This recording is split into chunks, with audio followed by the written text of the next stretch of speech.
This is light signaling. A, B,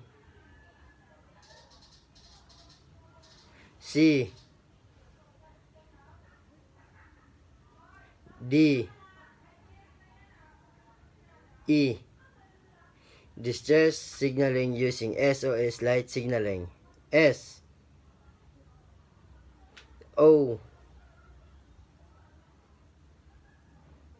S,